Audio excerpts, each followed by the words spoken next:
ನಮಸ್ಕಾರ ಸ್ನೇಹಿತರೆ, ಇಂದು ನಾವು ಹಿಂದೂ ಸಂಪ್ರದಾಯದಲ್ಲಿ ಅತ್ಯಂತ ಪವಿತ್ರವಾದ ವಟ ಸಾವಿತ್ರಿ ವ್ರತದ ಬಗ್ಗೆ ತಿಳಿದುಕೊಳ್ಳೋಣ. ಈ ವ್ರತವನ್ನು ಮುಖ್ಯವಾಗಿ ವಿವಾಹಿತ ಮಹಿಳೆಯರು ತಮ್ಮ ಪತಿಯ ದೀರ್ಘಾಯುಷ್ಯ, ಆರೋಗ್ಯ ಹಾಗೂ ಕುಟುಂಬದ ಸುಖ ಶಾಂತಿಗಾಗಿ ಆಚರಿಸುತ್ತಾರೆ. ಈ ವ್ರತದ ಹಿಂದೆ ಇರುವ ಕತೆ, ಮಹತ್ವ ಮತ್ತು ಪೂಜಾ ವಿಧಾನವನ್ನು ಸಂಪೂರ್ಣವಾಗಿ ತಿಳಿದುಕೊಳ್ಳೋಣ. ವಟ ಸಾವಿತ್ರಿ ವ್ರತದ ಮಹತ್ವ.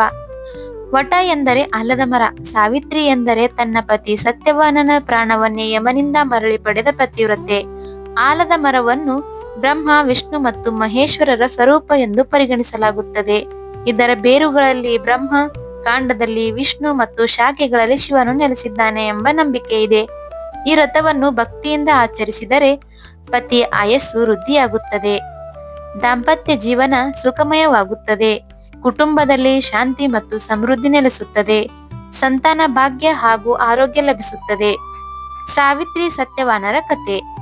ಪುರಾಣಗಳ ಪ್ರಕಾರ ರಾಜ ಅಶ್ವಪತಿಯ ಮಗಳು ಸಾವಿತ್ರಿ ಅತ್ಯಂತ ಬುದ್ಧಿವಂತಳು ಮತ್ತು ಪತಿವ್ರತೆ. ಅವಳು ಸತ್ಯವಾನ ಎಂಬ ರಾಜಕುಮಾರನನ್ನು ವಿವಾಹವಾದಳು. ಆದರೆ ಸತ್ಯವಾನನ ಆಯಸ್ಸು ಬಹಳ ಕಡಿಮೆ ಎಂದು ಋಷಿಗಳು ಮುಂಚೆಯೇ ತಿಳಿಸಿದ್ದರು. ಒಂದು ದಿನ ಸತ್ಯವಾನ ಕಾಡಿನಲ್ಲಿ ಮರ ಕಡಿಯುವಾಗ ಪ್ರಾಣ ಬಿಟ್ಟನು. ಆಗ ಯಮಧರ್ಮರಾಜನು ಅವನ ಆತ್ಮವನ್ನು ಕೊಂಡೊಯ್ಯಲು ಬಂದನು.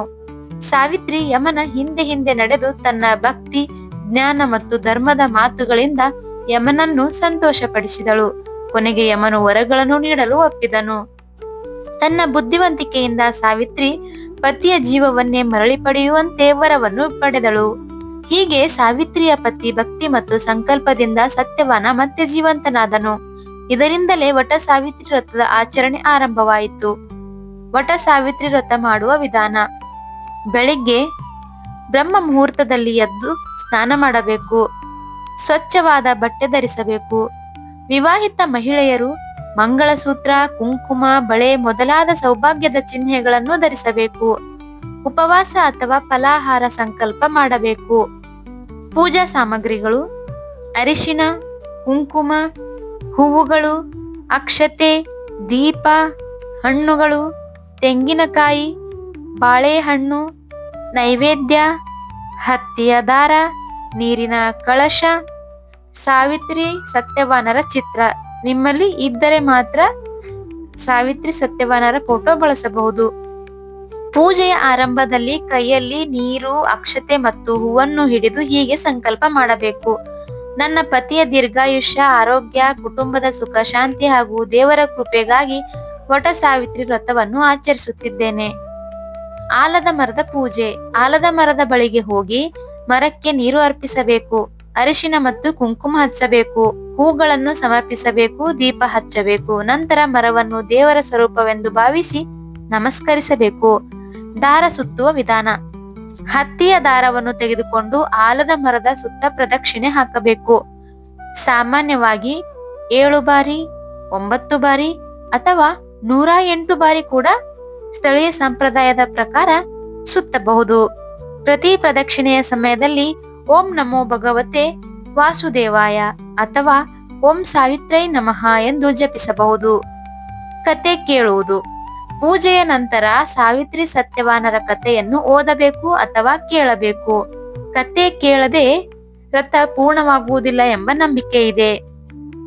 ದೀಪಾರಾಧನೆ ಮಾಡಿ ದೇವರಿಗೆ ಆರತಿ ಮಾಡಬೇಕು. ಆಲದ ಮರಕ್ಕೂ ಆರತಿ ಸಲ್ಲಿಸಬೇಕು. ನಂತರ ದೇವರಲ್ಲಿ ಪ್ರಾರ್ಥಿಸಬೇಕು. ಏನಂತ? ಹೇ ವಟವೃಕ್ಷ ದೇವರೇ, ಸಾವಿತ್ರಿ ಮಾತೆಯಂತೆ ನನಗೂ ಧೈರ್ಯ, ಭಕ್ತಿ, ಸೌಭಾಗ್ಯ ಮತ್ತು ಕುಟುಂಬದ ಸುಖವನ್ನು ಕರುಣಿಸು. ನನ್ನ ಪತಿ ಹಾಗೂ ಕುಟುಂಬವನ್ನು ಸದಾ ರಕ್ಷಿಸು ಎಂದು ಭಗವಂತನಲ್ಲಿ ಪ್ರಾರ್ಥಿಸಿ. ಈಗ ವ್ರತದ ನಿಯಮಗಳು ಏನೇನು? ಸಾಧ್ಯವಾದಷ್ಟು ಶುದ್ಧ ಮನಸ್ಸಿನಿಂದ ವ್ರತ ಆಚರಿಸಬೇಕು. ಸುಳ್ಳು, ಕೋಪ ಮತ್ತು ನಕಾರಾತ್ಮಕ ಮಾತುಗಳಿಂದ ದೂರವಿರಬೇಕು. ಬಡವರಿಗೆ ದಾನ ಮಾಡುವುದು ಶುಭಕರ.